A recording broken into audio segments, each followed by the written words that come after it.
Well, hello, good people. Mark Holmes here, and as always, I want to say thank you all for watching, commenting, subscribing, and being part of the Joe Boost Sports Report. Without you guys, as well as you ladies, you know that this literally does not work. I want you guys to know today has been an incredible day. This is number 11. 11. And all I got to do is a fireside chat after this one, and I'm good. I said what I was going to do. And I'm actually going to end up doing it. 11 videos for the day. The Cowboys, in the grand scheme of things, this has been groundbreaking.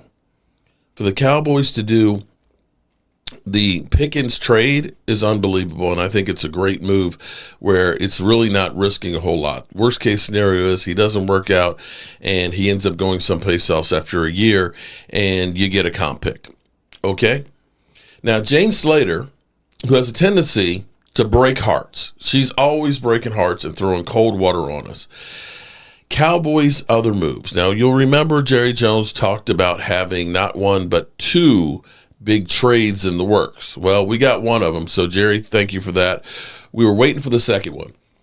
Jane Slater tweeted out, "For those fans seeking more, I check on anything additional in the works. For instance, are guys like Nick Chubb or Stephon Gilmore still in play?"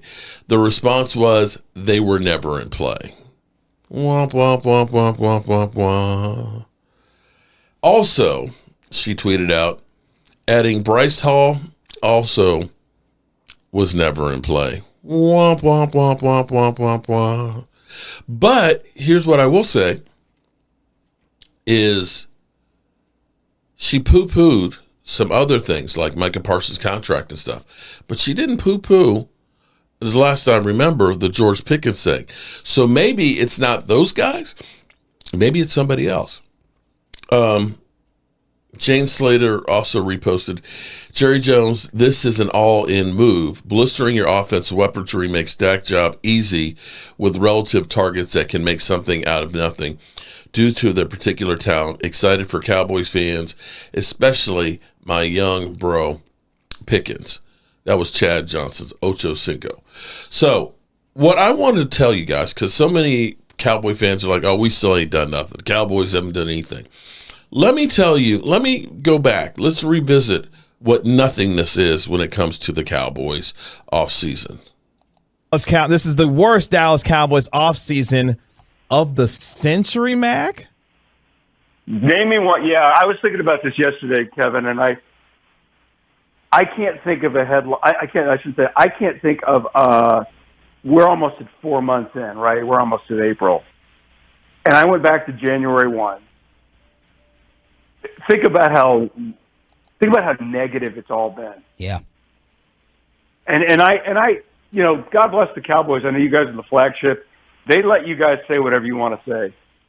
For like my 3 years there's only one time, Sean, that they said, yeah, don't ask that question. Everything else, it's been fair game. Yeah.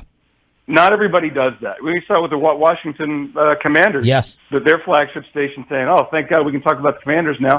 no longer affiliated with them. Right. So, but I looked at really, when I looked at just like a day-by-day timeline, you know, they beat the Eagles on January 8th. They lost 2 out of their 3 games, right? They blamed the officials for basically 2 of the 3 losses, which is terrible. Dak Prescott sits there and endorses fans throwing junk at officials after the San Francisco game. He has to come out and apologize. You've got a PR director who retires. No big deal. 2 weeks later, there's this horrible story about him being accused of voyeurism, which he denied. Yep. But the Cowboys have to throw a $2.5 million check at 4 cheerleaders. Dak Prescott has another surgery. The Cowboys trade a wide receiver that they used the number 1 pick on back in 2018 in exchange for a 5th because the coaching staff doesn't like him, right? Then they give all this money to a guy who tore his ACL on January 2nd. Michael Gallup's not going to be ready for camp, right? Tank Lawrence is their best pass rusher. He comes back, that's a highlight. Jerry Jones gets named in a, Springer-like lawsuit. Randy Gregory, whom the Cowboys stuck by despite the fact that he had done nothing for them for years, gives them the middle finger, right, on a flip. Then they've got to cut Lyle Collins because the coaching staff didn't like him.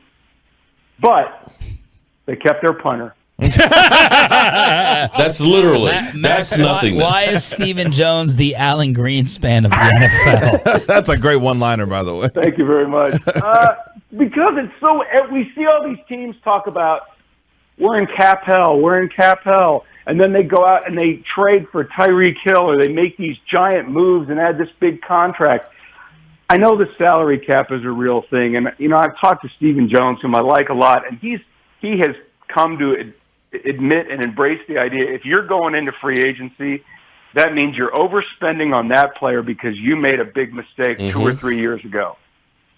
Okay, that's fine. That's sound philosophy. Yeah. And are you getting any better? The Dallas Cowboys today on March 25th, are they any better today, Sean? No than way. They were on. Okay. And no one, not even the biggest Homer fan. I mean, not even Mickey Spagnola would make that kid. Mickey might. Mickey might, but he'd try. Yeah, he would try. But I don't think anyone would say that. They all say it's early. It's early. Oh, I know. And that's the old Dallas Cowboys. That's the old Dallas Cowboys, literally. And we ended up being 12-5 the next season. Okay, so I don't know where we're going to go with this season. I don't know. It seems like, if nothing else, the Dallas Cowboys have saved the offseason. Let's be clear here. The Dallas Cowboys moved the needle. And now you got Dan literally begging me to be on his show. I got Philly 500 texting me and excited because he knows that the Cowboys stinking last year. It was terrible for business, even though they won the Super Bowl. All the talking heads have chimed in, and now we're talking and doing Cowboys content, basically telling us that everything the Cowboys did was a mistake. They're stupid. This is a problem child, and so on, and yada, yada, yada. But let's be clear here. This is exactly what the media people wanted. They wanted the Cowboys to make a major move, to shake the shit up, to give them something to talk about.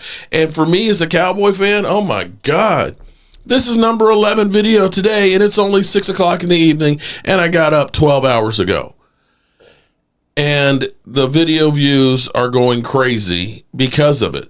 Cowboy fans are wide awake right now, and they just want... They want more. They want more. They're looking and saying, great, Jerry, this is good. And I'm saying, great, Jerry, this is good. I may have to retire the Fire the GM shirt.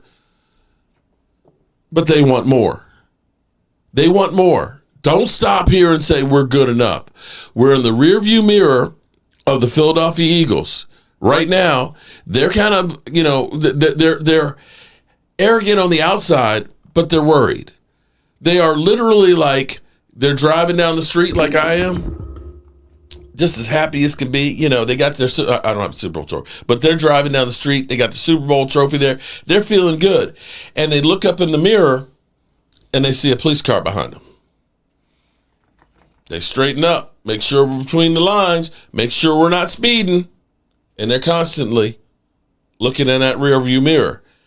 And it goes on for a few miles. He starts getting a little closer, and he starts getting more and more nervous until they finally turn or go past you. That's the Eagle fans right now. They don't know, and I don't know. I keep checking with Jane Slater because she seems to be in the know. What's coming next? I don't know. But I haven't seen this, but there's so many haters out there that are talking. I see the Colin Cowherd show. Colin reacts to Steelers' George Pickens trades, and it says Cowboys mistake. Let's listen in to what he had to say. Anytime there's a circus going on in Dak, Pickens, a volatile but wildly talented wide receiver from Pittsburgh. The Steelers said, give us a third-round pick. You can have him. This part of it, I didn't like DK Metcalf and George Pickens, both high-maintenance receivers on the same team. I didn't like that at all. So I'm glad they moved off him. They got a decent pick. Expectations, though, are the key to this trade. It can only work because of Dak Prescott. Dak Prescott's temperament and maturity. Really? He's dealt with Jerry's ego and Ezekiel Elliott's nonsense. Dak will make it work if it can work. I mean, and listen, it's like playing for Jerry Jones for a young quarterback is like going It's a little animal house. It's a little crazy. It's not like any other frat. And Dak has done a great job. There's been multiple controversies. He had to deal with Dez Bryant's, tantrums early. CeeDee Lamb wants the ball. He's had, passive-aggressive shots taken at him. Again, Zeke, they've rebuilt the offensive line. Dak may not be the best quarterback in the league, but this is a receiver with a big catching radius who is great on contested catches. I don't think Dak throws the prettiest or more accurate football, but I think intangibles, I think EQ. He's number Dak's 3 great. in I think accuracy. he's one of the guys that goes to the podium every week and he's like in Vegas, they call it the cooler. You'd put a guy with bad luck near a hot table, the cooler. Dak is the cooler.